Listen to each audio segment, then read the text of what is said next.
In just a moment, you'll hear James Stewart as the six-shooter, just one of the many great stars brought to you on Sundays on NBC. Every Sunday, hear Hume Cronin and Jessica Tandy in The Marriage, Sir Laurence Olivier on Theatre Royal, and Lawrence Tippett with the Golden Voices, Helen Hayes, Frederick March, Rex Harrison, and Lily Palmer on the NBC Star Playhouse. All of them heard only on NBC. James Stewart as the six-shooter.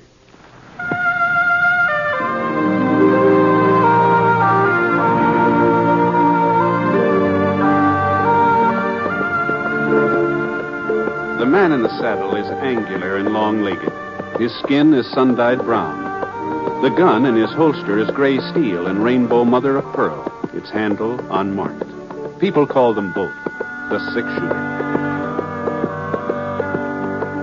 The NBC Radio Network presents James Stewart as the six-shooter, a transcribed series of radio dramas based on the life of Britt Ponset, the Texas plainsman who wandered through the Western Territories, leaving behind a trail of still-remembered legends.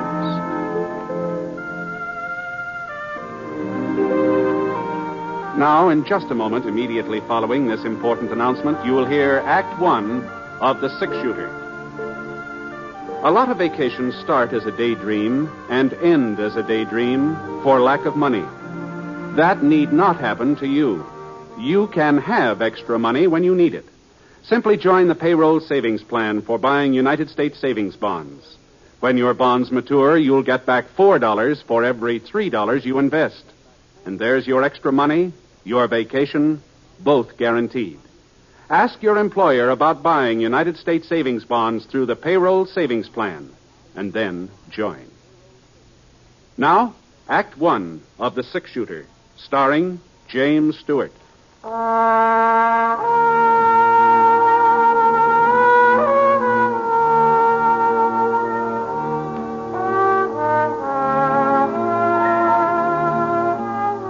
The wind had died down, and it was quiet now.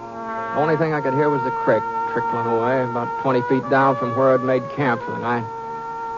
I shifted my blanket, turned over on one side. The moon came out, and I could see the water skimming along, washing the pebbles clean. And, gee, it's funny the way the sound of a creek always makes you drowsy. And I started to close my eyes, and then I got that same feeling again, that feeling I'd had all day. Scar fella, too. Ever since we turned off the main road into the trail to Petersville, I'd had a hunch that there was another horse not very far behind. Whoever was riding him managed to keep out of sight, but it was the same kind of a hunch you get when you feel a pair of eyes drilling into the back of your neck and then turn around and spot somebody staring at you. Scar hadn't been traveling very fast. Anybody could have caught us to us real easy. The fellow back there hadn't wanted to catch up. That is, if my hunch was right. It wouldn't be the first time I played the wrong hunch. No point of losing sleep over it, anyhow. It was Scar that woke me up. I could see a shadow over by my pile of grub, not more than 6-8 feet away. I inched my hand from under the blanket, and I got a grip on my gun. Oh, you looking for something, mister? Now. Hold on. Oh, just a minute. Hold on now. There. That's better. I'd kind of like to find out why you're pretty young to be roaming around this country, aren't you, son? I'm 11. Ah. You the fellow's been following me all day? It's a free trail, ain't it? Yeah, yes it is. Then you ain't got no right to interfere with my riding over it. Oh, that's true enough. But, you haven't got much right stealing my grub, either. I didn't steal any. Well, that's what you were fixing to do, isn't it? Maybe. Ah. Now, if you're hungry, you're welcome to it. I got plenty of grub here, but you just didn't have to come sneaking around to... I didn't know who you was. I was afraid you might try to send me back home. Uh-huh. Well, just where is home? Crescent. Oh. Well, if you'll stir up the fire, I'll see what I can do about heating up some beans. How's that sound? I'd appreciate it. Good. All right. Hand me that pan over there, will you? There we are. You won't tell nobody you ran into me, will you, mister? You won't tell them you seen me. Well, You're not taking me back to Crescent. No matter what happens, I'm not going back there. You understand that? No, take it easy now. You're not the first boy to run away from home. Far from it. Most of them hike off when they're about your age. But they don't usually miss more than one meal before they turn back. At least I didn't. What happened? Your dad give you a whipping? No, sir. My pop wouldn't hurt me either. He's a fine man. The finest man that ever lived. Sure, yeah. Well, here's your beans. I'm heading for Petersville to find my father. He told me when I was big enough I could join up with him. Well, big enough now, ain't I? Yeah, you're a real good-sized boy for 11. Say that much. How come you haven't been staying with your dad? He moves around a lot. Oh, I see. So I've been living with Aunt Aggie ever since Ma died. But it's not the same as being with your own pa. No, I just didn't. And I made up my mind. As soon as I found out where he was, I was going to him. You sure your dad's in Petersville? Aunt Aggie got a letter from here last Monday. I heard her talking to Uncle Ray about it and heard him mention Pa's name. He sounded kind of worried, like something had happened to him. Uh-huh. Then when they saw me, they shut up. You reckon Pa's sick? You reckon that's what they were talking about? Oh, I don't know, son. It could be that. I asked them what was in the letter, but they wouldn't tell me. Now I'm going to find out for myself. Well, seeing how I'm heading for Petersville, too, I guess there's no reason why we shouldn't ride along together. And if we're going to be traveling companions, we ought to introduce ourselves, don't you think? My name's Larkin. Rink Larkin. Oh, pleased to meet you, Rank. I'm Britt Ponset. Britt Ponset? That's right. Fellow they call a six-shooter? Gee whiz, Mr. Ponset. I didn't mean to talk back to you the way I did. If I'd known who you was... Say, would you mind showing me your gun? Heard folks talk about that gun of yours ever since I was a kid. Yeah, sure. Here, catch. Oh, boy. Ain't near as heavy as it looks. Yeah? Well, you know about guns, Rank? Some. Want to see me give it a twirl? Sure, let's see. Oh, hey, that's fine. Whoop, whoop, whoop. Of course, it ain't the way you do it, though. But here, Mr. Ponsett. Thanks for showing it to me. Sure. Well, I guess we still got a couple hours before sunup. Why don't you bring your horse over here by the fire? Maybe we can get some shut-eye. Good idea. Oh, Mr. Ponsett. Yeah? I'm right pleased I bumped into you tonight. So am I, Rank. So am I.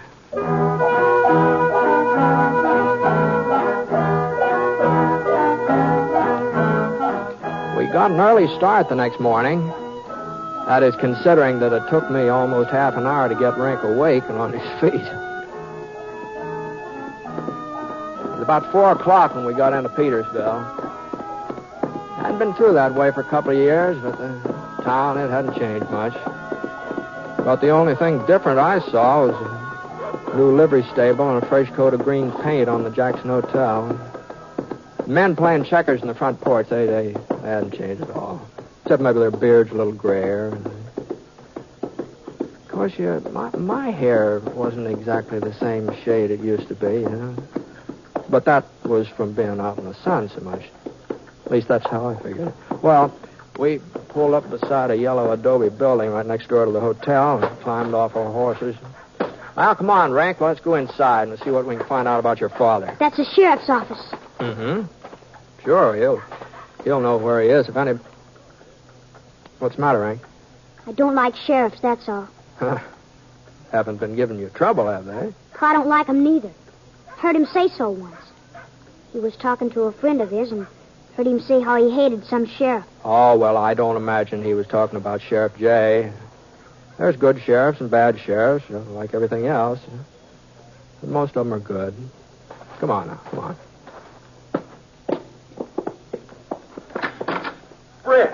Britt Ponset. Hello, Sheriff. Hi. What in thunderation you doing in Petersville? Well, the widow Jenkins is going east for her daughter's wedding. She asked me to look after her place while she's away. Well, it sure is good to see you. Say, who's your friend here? No, this is Rink, Sheriff. He was coming to Petersville, too, so we decided to ride along together. Pleased to meet you, son. Howdy. Matter of fact, that's why we stopped in to talk to you. Rink wants to find out about his father. I'd be glad to help out if I can. What's his name, son? Larkin. Earl Larkin. Oh, I see. I'm sorry. You're just a couple of hours too late. Too late? I wrote to your pa's sister in Crescent. Her answer came in on the morning stage. She said she didn't want your pa's body for us to bury him here. Funeral was this morning. Pa's dead? But, wait, you knew about him being killed, didn't you? Your aunt told you. I guess she didn't, Sheriff. Oh, I didn't mean to blurt it out, Britt. I figured... How? I thought... How did it happen? We don't have to talk about that now, son. I want to know. What happened? Look, suppose you come up to my house for supper, huh? After you've had a nice home-cooked meal. It won't do you no good to stall, Sheriff. I want to know who killed him. You'll find out anyway, Sheriff. Yeah. Yeah, I guess he will. All right, son. It was me. You? Marshal over at Atterbury sent word that Larkin and his pal Cliff Traeger were heading this way. I'd heard about him before. I knew what to expect. He rode into town about noontime. I was waiting inside the bank. I had deputized some of the boys, and they were with me. Your pa and Traeger didn't have a chance, son, but they shot it out anyway. Wouldn't drop their guns, even though we had the draw on them. Traeger, he got away into the hills. But Larkin... I'm really sorry, son. Sorry I had to be the one to do it, and even sorrier I had to tell you about it. You're a liar. A dirty, stinking liar. My pa never tried to rob no bank. You take it back, what you said about him. I'll make you take it back, every word. Now, you... Dirty, rotten... Now, Rink, here, get a hold of yourself here now. Go on me. He killed my pa. He's a murderer. Now, Rink. I didn't want to hit you, Rink, but I... Why shouldn't you hit me? You're his friend, ain't you? He killed my pa, and you're his friend. I think I ought to go after him, Britt. Try to explain. No, I expect it's best to leave him by himself for a while. But this wasn't the first holdup Larkin and Traeger tried to pull, not by a long shot. I didn't have no chance. Yeah. Well, someday the boy will understand. Someday when he's older. Yeah. Well, the trouble is, things don't wait for a person to reach the understanding age. They happen anyway, whether a person's ready for them or not. It doesn't look like Rink's ready. Not for this, anyway.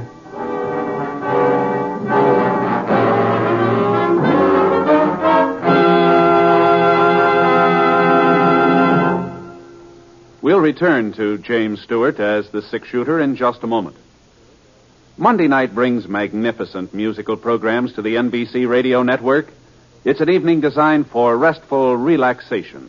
A time to sit back in your favorite chair and listen to melodies old and new on such famous programs as The Voice of Firestone, The Railroad Hour, and The Telephone Hour. The Voice of Firestone continues to enchant radio audiences from coast to coast, and the program is now in its 25th year. Also on Monday evenings, enjoy the operettas presented on the Railroad Hour. Gordon MacRae is your Railroad Hour host, and each week he is joined by a charming guest artist in the stellar productions of this fine show.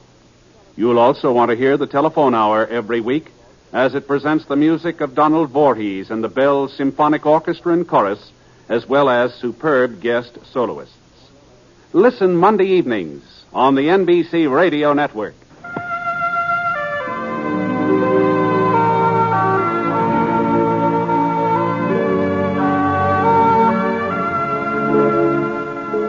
Now, Act Two of The Six-Shooter, starring James Stewart as Britt Ponset.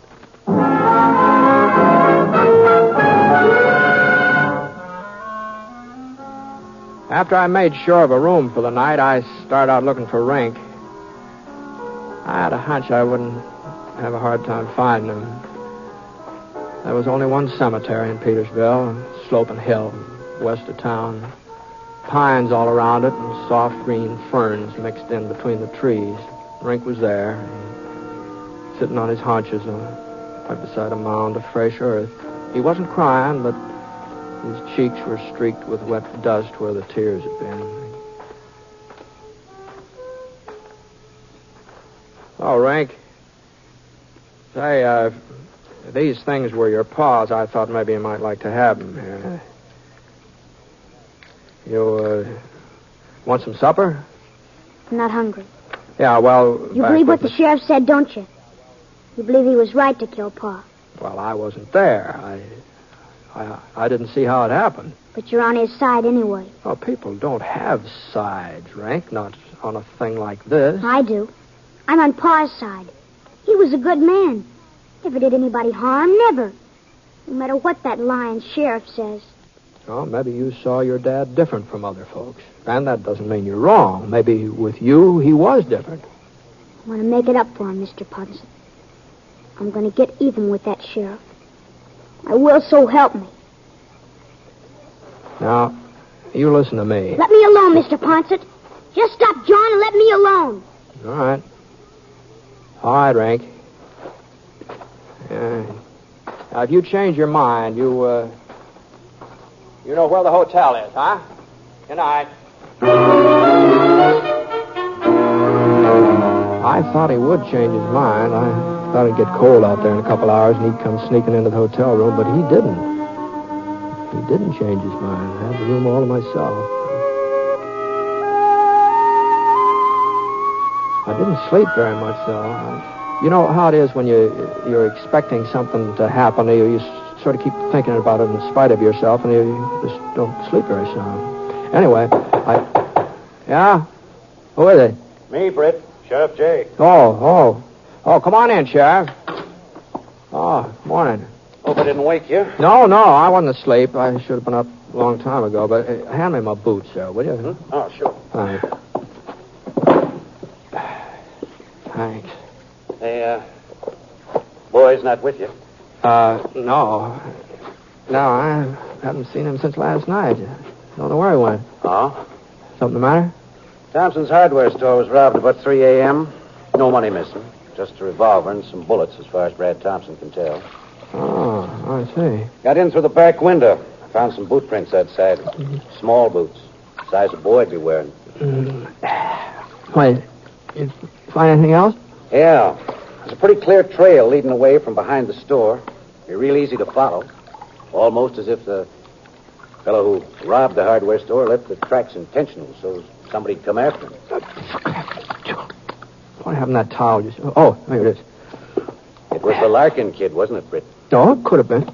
Don't tell me he's got some fool notion of revenging his father. Well, he did say something about getting even, Jay. So he figures when I go riding after him, he'll get a chance to kill me. That how you see it? It's pretty hard to be sure what's going on in a youngster's head sometimes. Doggone it, Britt. Sometimes I wonder why I keep on wearing this star.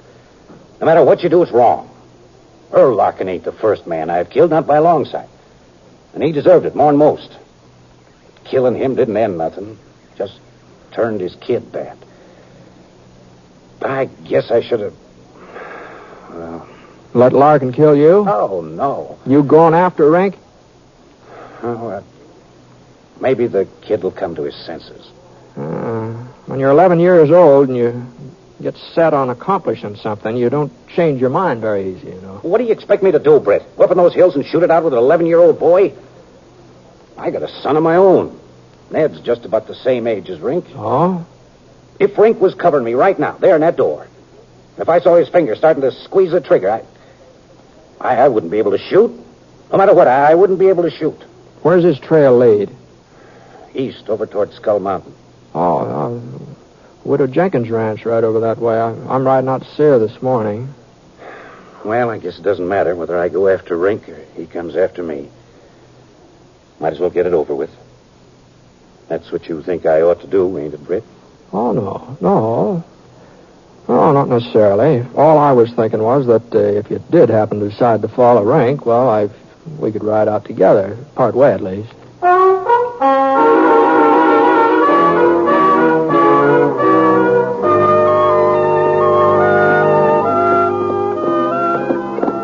We're getting pretty close to Black Canyon, aren't we? Yeah.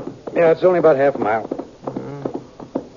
Yeah. If somebody wanted to set up an ambush, that canyon would be a good place, wouldn't it? Yeah.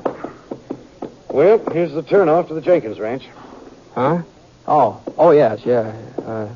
That's right. Well,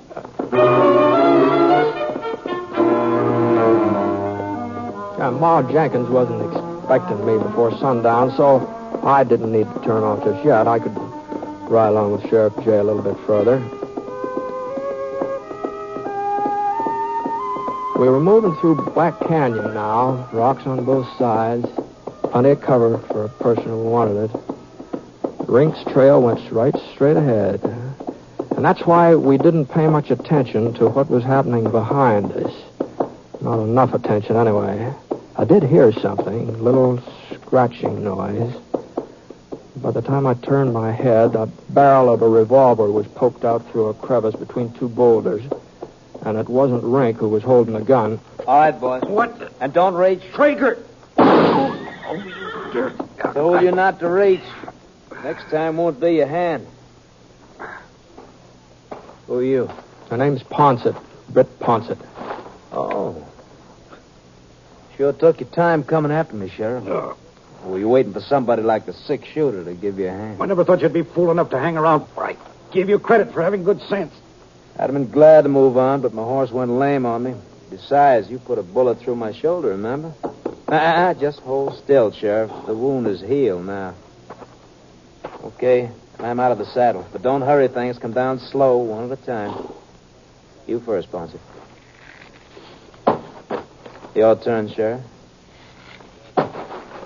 Now, walk forward a couple of steps. Away from your horses. Hold it. Oh. Why, forget it. What happened to Larkin? I said... He died a couple of hours after you and him held up the bank. Well, that's the way it goes. All right, now let's... You haven't seen his kid, have you? What? Larkin's kid? Yeah, a boy about 11 years old. And what would I be... You mean he's in these parts? Yeah, he's gunning for the sheriff here.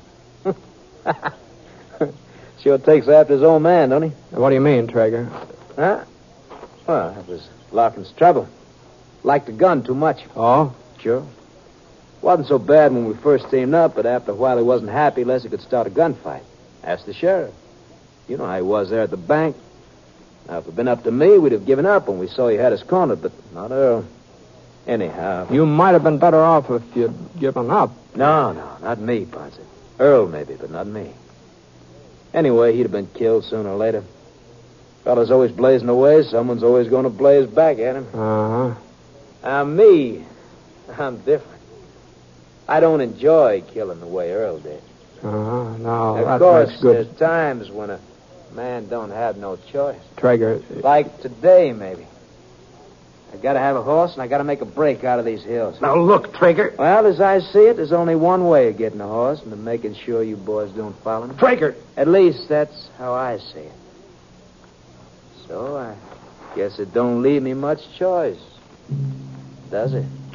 He cocked his gun, and a ray of sunlight glinted off the barrel as he tilted up just a fraction of an inch.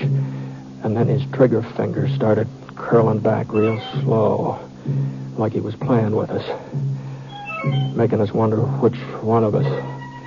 I wasn't sure which one of us was going to get it first. If it was me, Sheriff J might have a chance to draw before Traeger could fire again. If it was the sheriff, then his aim was right between us. He was taunting us, and he knew it. And the slightest move by either one of us... Yeah, that's right. Keep on wondering. Keep shaking. Nerves. Which one you thinking? But it's going to be both of you.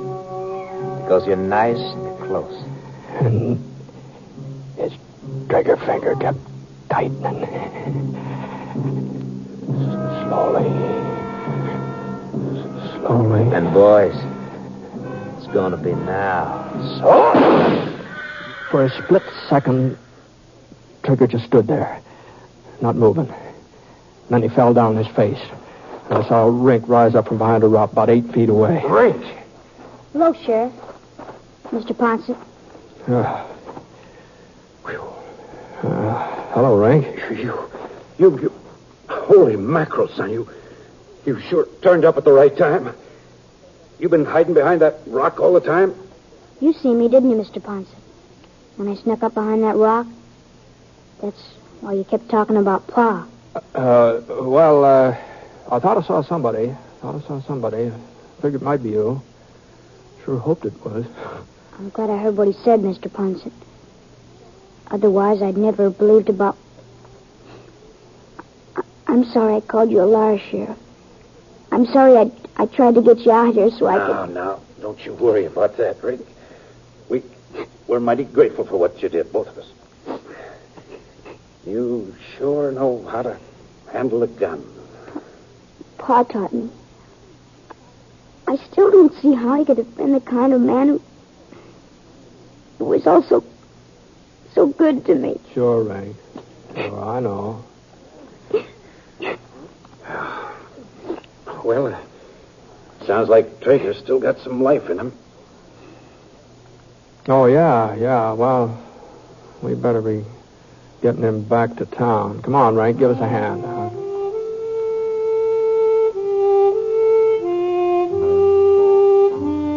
Well, since I was going to be alone on the Jenkins place while Ma Jenkins went east, there didn't seem to be any good reason why Rink couldn't stay along there for a while, too.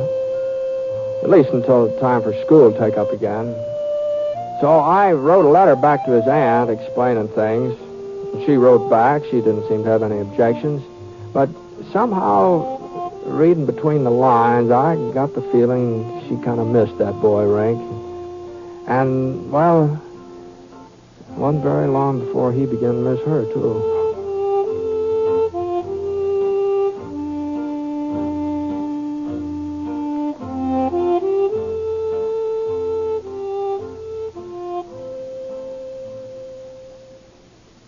One of the finest things you can do is support your local community chest or United Fund. Through them, you can make just one yearly contribution that takes care of many needs. Since only one campaign is staged, much time and effort are saved. Your money is collected and administered honestly and efficiently. So give generously to your community chest or your local United Fund.